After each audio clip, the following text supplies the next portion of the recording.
Good morning, happy Sunday. Angela here. Welcome back to my YouTube channel. It's been a long time since I've sat down and filmed a video, but today is going to be a sit down video and it's something a little new. I hope you all enjoy it. What's today's date? It's Sunday, August 28th. So the day that you're watching this, potentially the day that it comes out, is the day that I am filming it. We're gonna have a little coffee chat.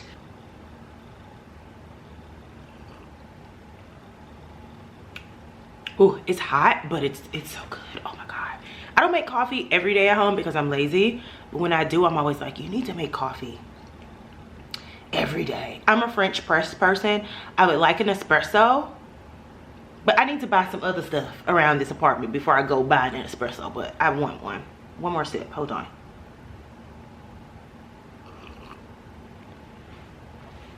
The flavors on my tongue, it's perfect. Let's sit that down.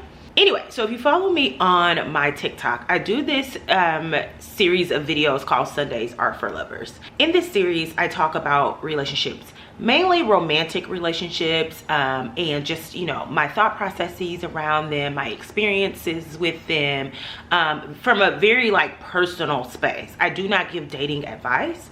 I always say in those videos, I have a little disclaimer where I say, I am a person that thinks that dating is relative and subjective and all of those things to us as individuals. And even dating is different depending on the person within like self.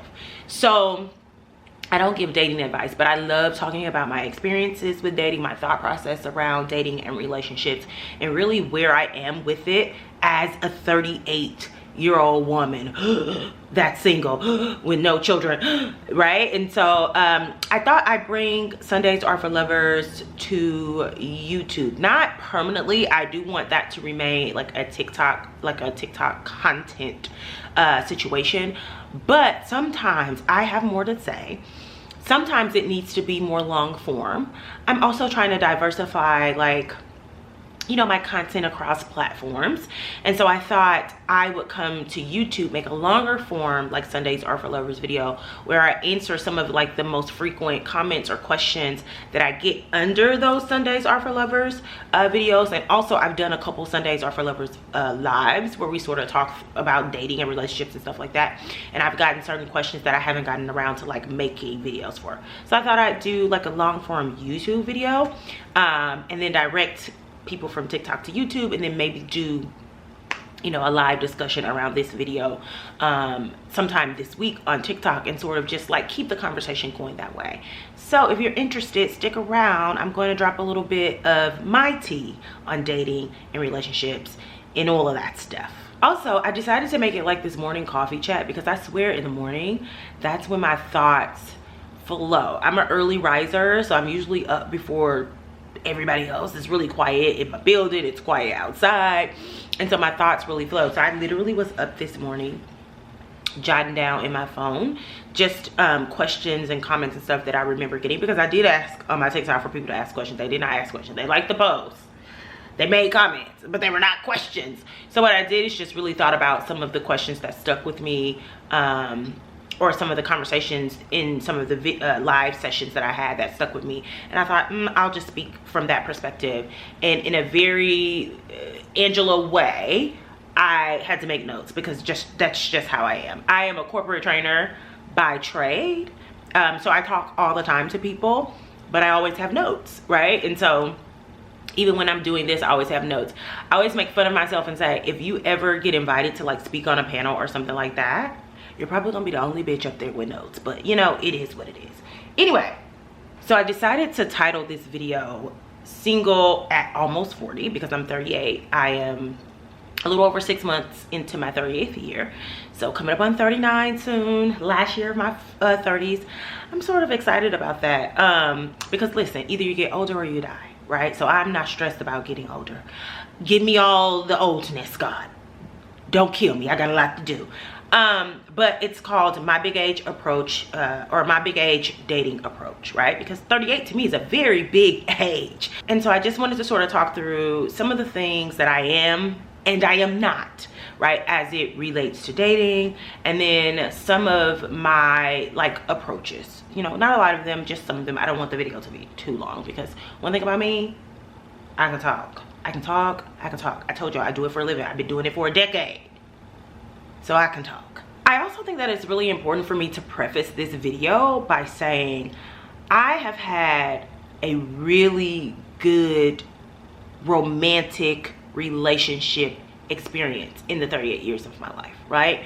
I literally had to stop, free up some space, and come back. But I was saying that I am fortunate enough to have only had mostly positive dating and relational experiences as it relates to romantic relationships. I've been in 3 relationships in my adult life, and I'm counting from 18 to now. Anything before 18 doesn't count, and the only reason I'm counting as low as 18 is because I met my first love when I was 18. I mean, like, head over heels in love, and I revisited that relationship as an adult, which was the last relationship that I was in, which is why I moved to Chicago, which is why I'm here. So it absolutely counts because I loved him enough to spin the block, and I'm not usually a spin the block person. But even though all of those relationships ended, my longest was 5 years. I would say 6, but like I would say 4 solid years. The 5th and the 6th year was a little iffy, right? But that was my longest relationship. And even though it ended, I have nothing negative to say about it or the other relationships. The last relationship, the first love from 18 that I revisited back in Chicago, or I moved to Chicago to be with again, that's probably the worst ending to a relationship that I had, and I wouldn't even categorize that as like terrible. Like, you know, it was an experience, but it wasn't terrible. It didn't leave me bitter. I was more upset at myself. I had more self-work that I needed to do after that breakup than I was mad about losing him or losing the relationship or the breakup with him. This is not what that is about. But I said all of that to say, or this is not what this video is about, but I was saying all of that to say, you know, when women my age are single and we talk about being single and we talk about being happily single, which I am going to talk about in this video, it's always like, oh, she's lonely, she's bitter, you know, she's holding a grudge. That's a defense mechanism. And y'all, when I say it's really not, it's really not. I'm of the school of like Tracy Ellis Ross, right? Where I am genuinely, like, honestly happy with being single. That does not mean that I don't want a man. You will never hear me open my mouth and say, oh, I don't want a man, I don't need a man, I want and need a man. And we'll talk about that too. But I have created a life that is so full, right? My friendships are full. I love my job. You know, I have things outside of work and friendships that I enjoy, right, on my own, and I feel comfortable doing them on my own, and that fills me up, right? So I'm so full that I have to make space for romantic love, which I am absolutely willing to do, right? But I'm good. So I just wanted to preface this talk by saying that, just in case it make it on the wrong side of YouTube or, you know, TikTok or whatever the case may be, and people start making assumptions about who I am based on my age, based on maybe some of the things that I say. Girl, I'm good. I promise y'all. Anyway, let's get into some of these notes that I wrote down in my phone. So again, I decided very early on that I was going to title this Single and Almost 40. Girl, my big age dating approach. I might change that to my big age approach to dating. I think I like that better. This is hot. I want to start off with some of the things that I am and I am not as it relates to dating and relationships. So the first thing that I have listed on here is I am not worried about being single, right? As I just said before, my life is full. I filled it up with making sure that I'm working a job at a company on a team that I enjoy and I feel appreciated, and I get to do my work and I get to walk away. I have excellent work-life balance, right? I have filled my life with activities, whether that's, you know, being active at the gym or, you know, reading or whatever it is that I'm doing, TikTok, right? Those type of things. I filled my life up with activities outside of work that are also fulfilling to me. My friendships are fulfilling, right? So I'm full, right? And I am literally actively making space for romantic love because I'm so filled up. So I'm not worried about being single. I'm not in a hurry. Like, I'm not worried about time, how much time I have.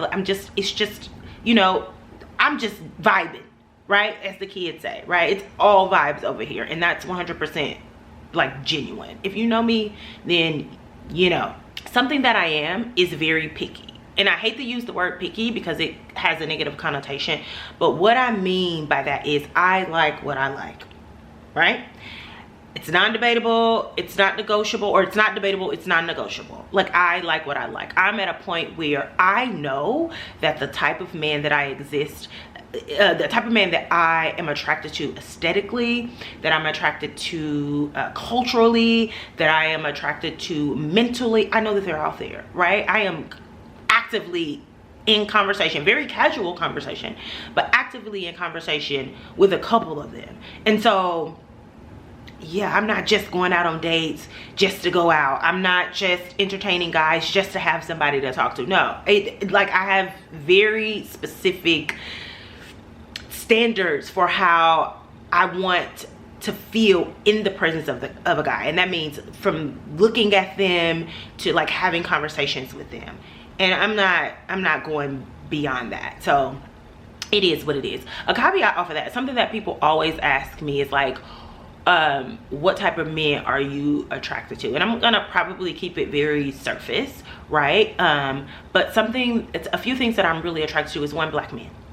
Like, my man gonna be black, you know. And I always get which is odd, I always get people say, you need to open up, or I don't believe that your significant other is going to be a black man, or you need to give other men. I don't need to do anything. I find men of other races attractive enough. Like, I am attracted to white men, I've been attracted to Asian men, whatever.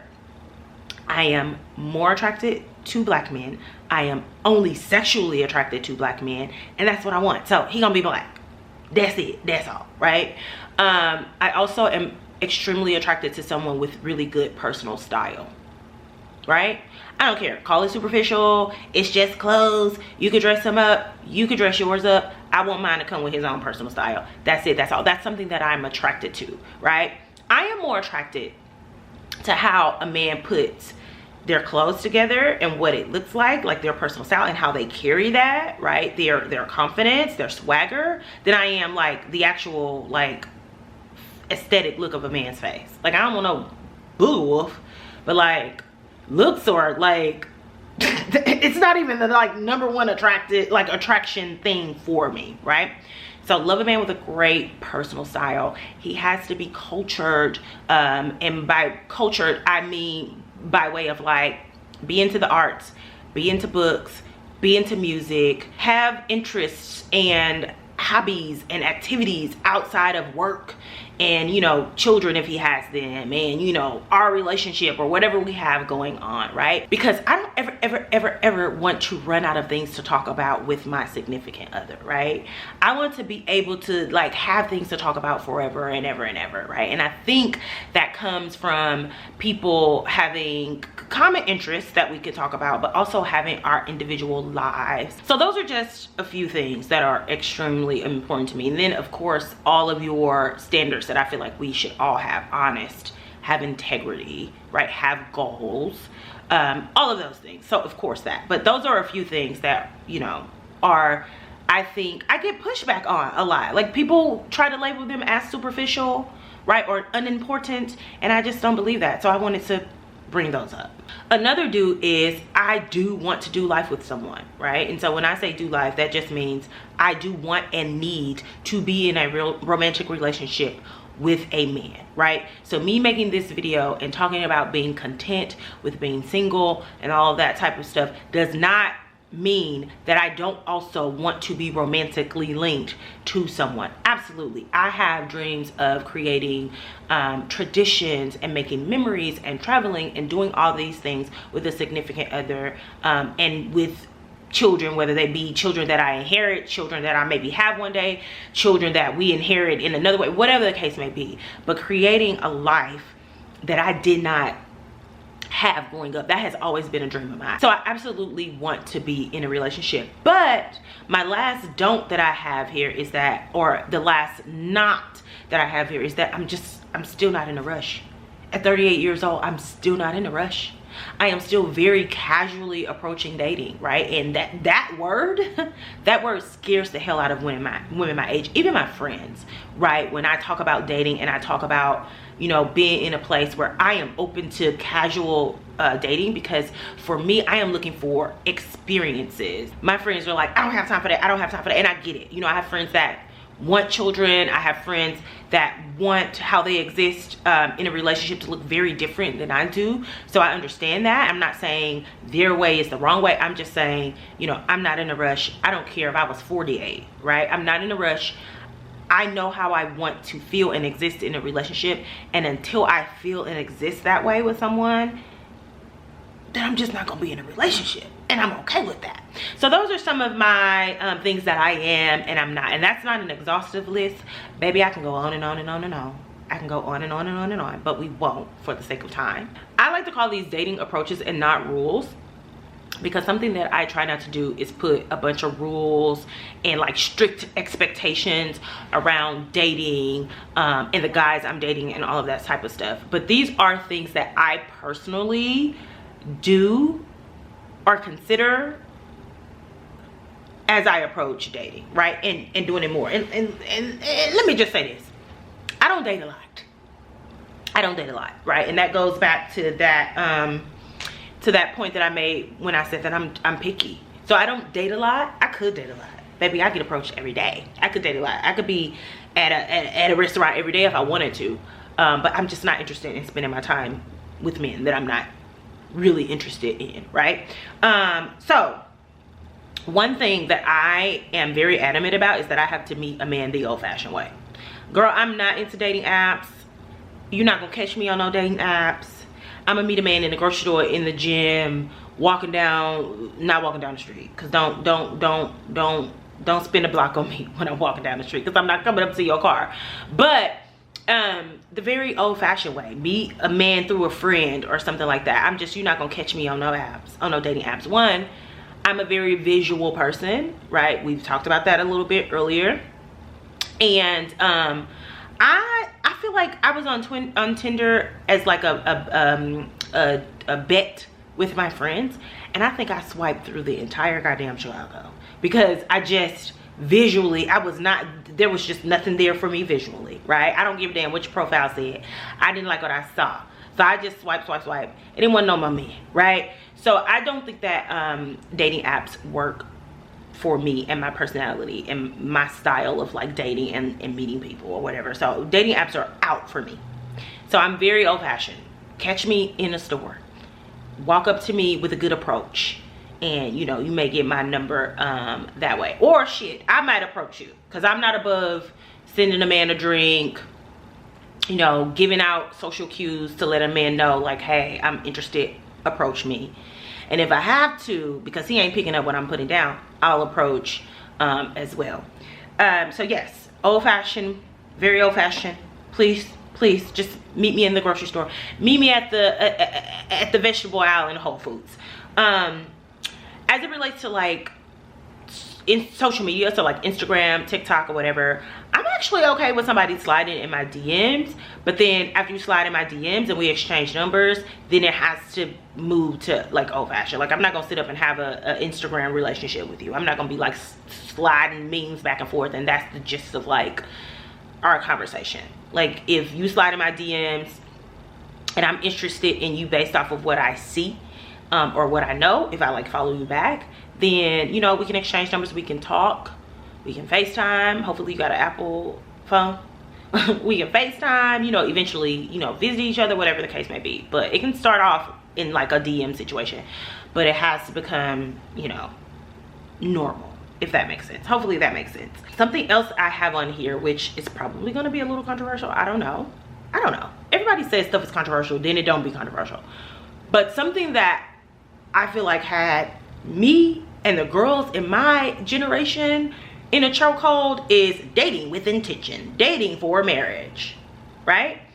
And so that left very little room for casual dating. And what I will say about casual dating, right, is that I've had some really, really good experiences just casually dating guys, just seeing where it goes, right? Just having fun, just living in the moment, right? And ultimately they didn't end in a relationship, but I walked away with experiences where like I was like, oh, I really like how I felt in that situation, or when this happened, or doing this.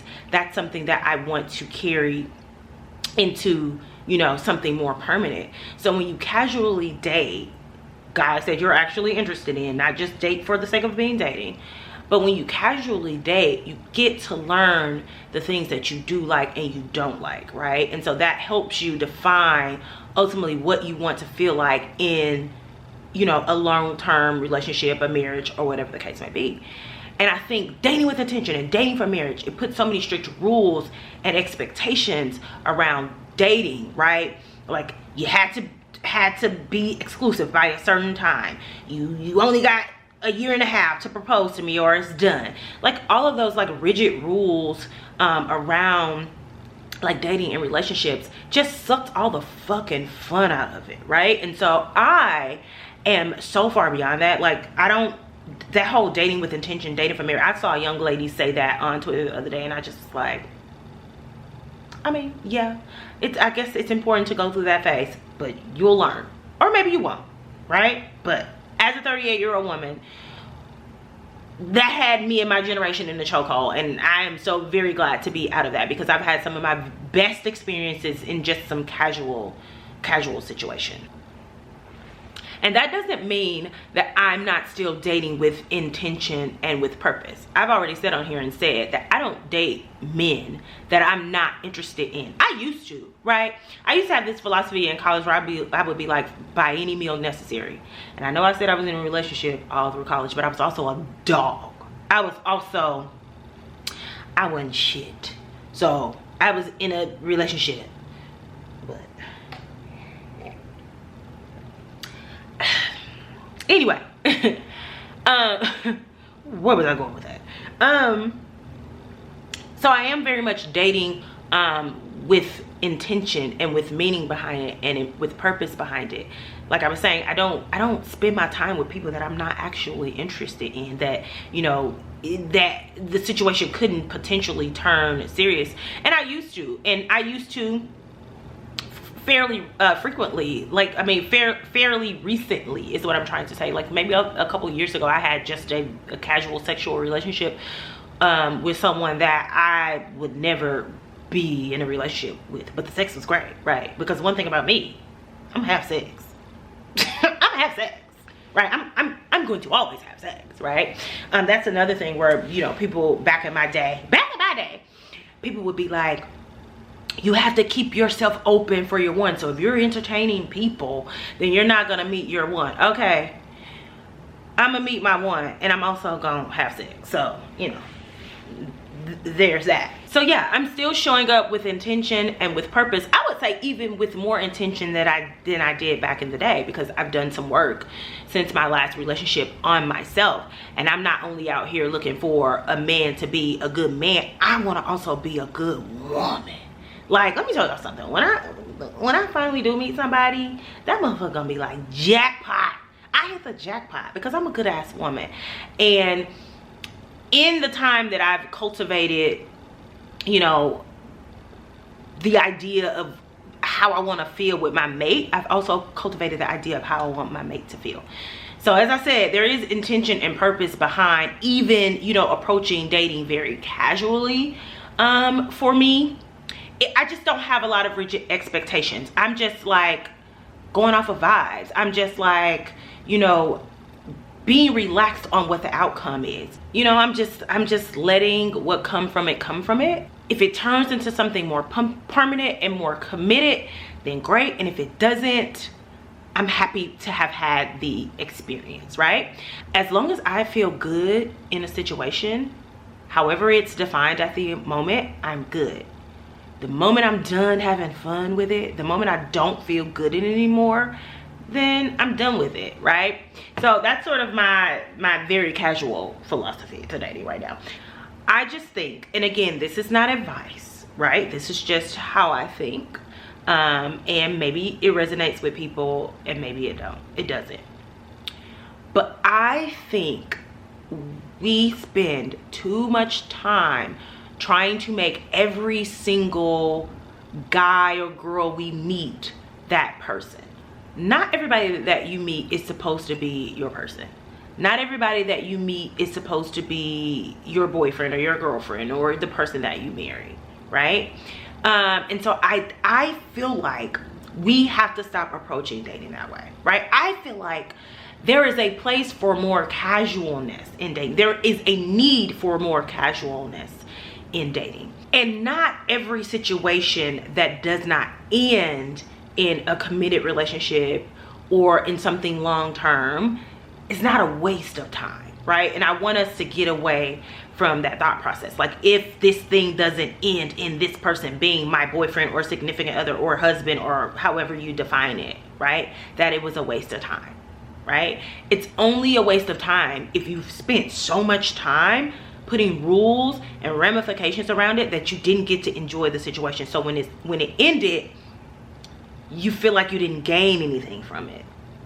That's all I'm saying. Anyway, the last thing that I have on here is about soulmates. Like, I am no longer looking for that one person that is meant for me in all of the earth, all of the world, right? And you know, I was very much as a young girl of the thought process that there is only one person out there for me, right? And after I broke up with my first love, I was like, oh shit, I've met my one person. I'm never gonna meet anybody else. And then I met the person that I was with for almost 6 years. And yes, I said I was a dog, but I also consider him to have been a soulmate. Being connected to him changed my life, right? In intangible and tangible ways. I wouldn't have graduated college because I didn't have the money if it were not for him and his family. So very tangible ways. And then we broke up, and then I met my boyfriend after him, and that,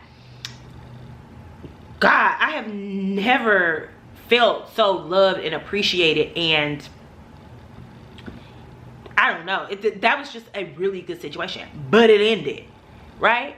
And then I reverted, spent the block on my first love, and you know, I didn't feel so good the second time around in that situation, but I didn't feel so good before I committed to moving to Chicago in it. So in the beginning of the video, I said it was less about the breakup with him and less about his actions and more about me having to reconcile in myself why I went against my gut and came here anyway. It had a lot to do with that dating with intention, dating for marriage. I'm 31, I'm 32, I'm running out of time, right? The concept of time when it comes to dating and all that stuff that got me to uproot my life, turn down a promotion, move to Chicago to be with somebody that I wasn't sure about, and I don't think ultimately was sure about me. And we're not together, so obviously it was right. So I said all of that to say I am very much of the thought now that there can be multiple people, right, that are made for you, that are your soulmates, that you are meant to have a soul connection with in this world. And the person that you are supposed to be with shows up at the right time, right? And that may be a forever thing, or for as long as you're alive on this earth, or it may be for a period of time. And then you meet the next soul connection. I watched the interview with Angie Martinez and Lauren London. And in the video, she talked about people's need to possess people in relationships. And I talked about this a little bit on TikTok, and I was saying how I absolutely loved how Lauren London articulated that. If you haven't watched that video, I highly encourage you to go watch that video, because I too no longer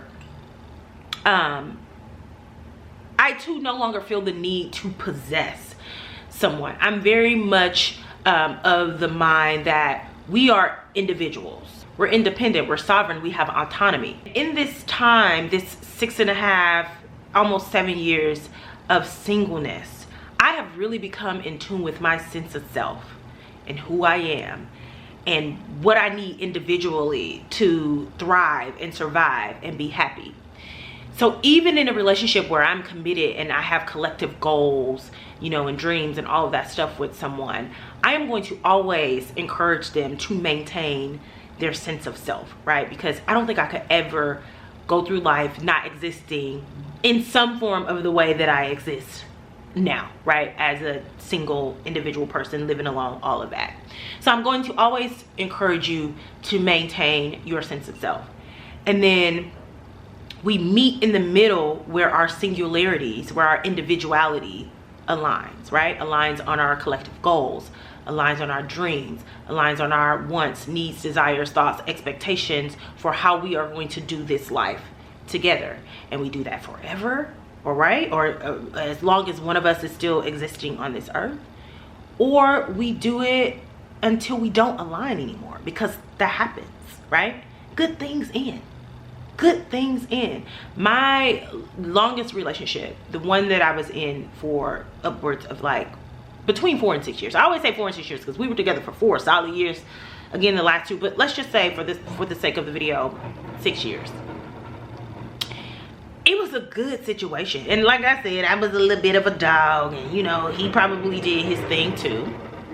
People are waking up. That's what you hear outside of the window. But for the most part, it was a great relationship. When I met him, I had just gotten put out of school. Okay, we sort of grew into adulthood together, right? We were together from the time I was maybe like 22 to 28, right? So we came into adulthood together, and he was so much value add in my life. As I said, his parents paid for my last semester of school because I didn't have the money. And just the experiences that I had, you know, with him, you know, was just something that I hadn't experienced before.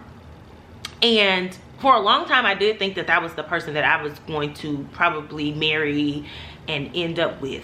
But after grad school, our individualities just didn't align anymore. Like, we just didn't align anymore. We wanted different things.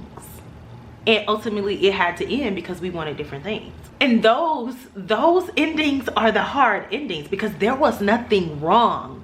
There was nothing wrong on the surface, but we just wanted different things. So we're down to the bottom of our coffee cup. And as I said in the beginning of this, I could probably talk about this forever. And I will do more talking about it, maybe in this format, but mostly on TikTok.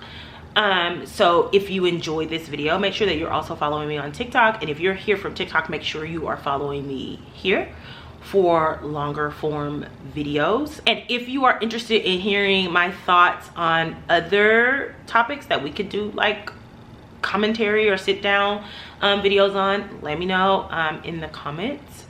But if I had to wrap it all up, if I had to sum it all up, I would just say that I am taking a very casual approach to dating. I am open to whatever. I'm going to show up as Angela in every situation. I'm not holding back feelings or thoughts or concerns or any of that. And you know, I'm just really worried about how I show up. I'm not worried about how people receive it. And whatever comes, comes. And whatever doesn't, it doesn't, right? When we're done having fun with it, we're what? Done with it. That's my thought process. So anyway, hopefully you enjoyed this video. If you did, give me a thumbs up, leave a comment. Let's have some conversations in the comments below. And I think I might schedule a live midweek, maybe like Wednesday, and we can talk through some of this, or you can give me your thought processes on dating, your ideas, ask me questions, whatever the case may be, and maybe we'll decide what our next topic or whatever will be about then. And I will talk to y'all in the next video, maybe on live Wednesday. Join me on live. More on that soon. Thank you for watching. Bye.